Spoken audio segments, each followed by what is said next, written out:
क्या हुआ विंता? कहाँ खोई हुई है?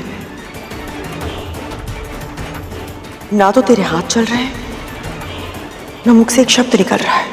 यदि सच बताया तो कहीं ऐसा ना हो कि दीदी मुझे अतिथि को अपने घर में रखने से मना कर दे। पर यदि झूठ बोला तो मुझे अवश्य ही असत्य भाषण का दोष लगेगा। क्या करूं मैं?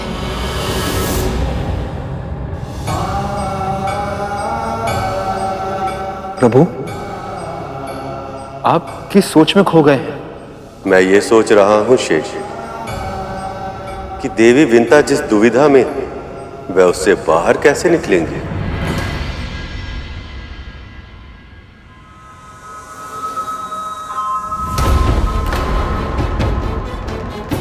तुझे क्या लगता है मैं तुझे पहचानती नहीं हूं? तू बार बार बहाने बनाएगी और मुझे कुछ पता नहीं चलेगा। अंतिम बार तुझसे पूछ रही हूं, क्या हुआ है? सत्य बता। सत्य यह है महारानी कि मैं कथा के बारे में सोच रही थी। एक प्रवचन में मैंने सुना था। क्या सुना था? बहुत समय पहले की बात है। एक कसाई एक निरीह गाय के प्राण के लिए उसके पीछे पीछे दौड़ रहा था। अपनी रक्षा के लिए गाय ऋषि के पास जा पहुंची। कसाई भी उसका पीछा करते करते उन ऋषि तक पहुंच गया था। उससे ऋषि से पूछा कि गाय कहाँ है। ऋषि ने एक क्षण विचार किया और फिर विपरीत दिशा की ओर संकेत कर दिया। तो इसमें समस्या क्या है? समस्या नहीं, दुविधा है दीदी। ऋषि मुनि तो सदैव सत्य बोलते हैं ना, पर उस दिन उस गाय के प्राण की रक्षा के लिए उन्हें झूठ बोलना पड़ा था। उन्हें तो पाप लग गया होगा ना।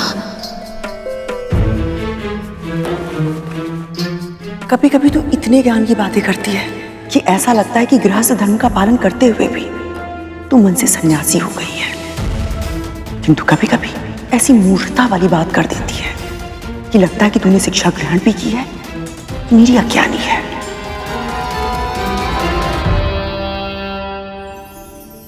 ऋषि के पास दो विकल्प थे, या तो वो सत्य बोलते और उन्हें गौ हत्या का पाप लग जाता, या फिर झूठ बोलकर असत्य भाषण का दोष अपने ऊपर ले लेते।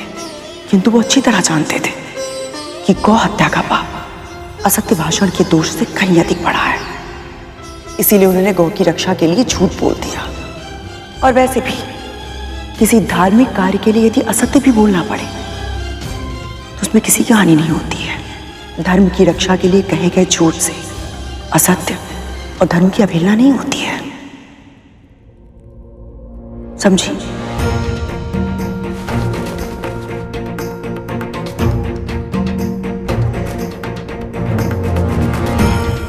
सत्य कहा दीदी। इसलिए आज मैं भी आपसे सत्य छुपाने के लिए विवश हूं, क्योंकि असत्य भाषण का दोष अतिथि के तिरस्कार से बड़ा नहीं होता।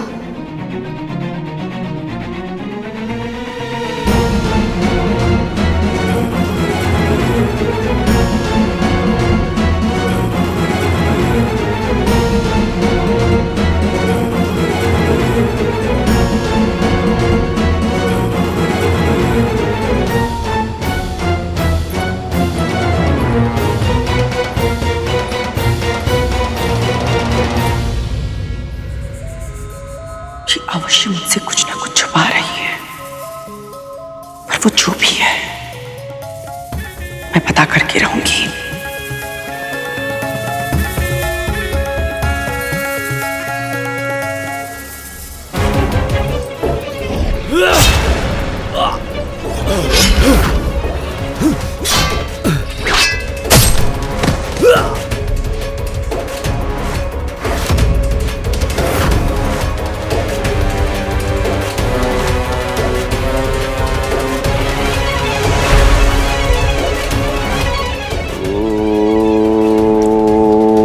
नमः शिवाय।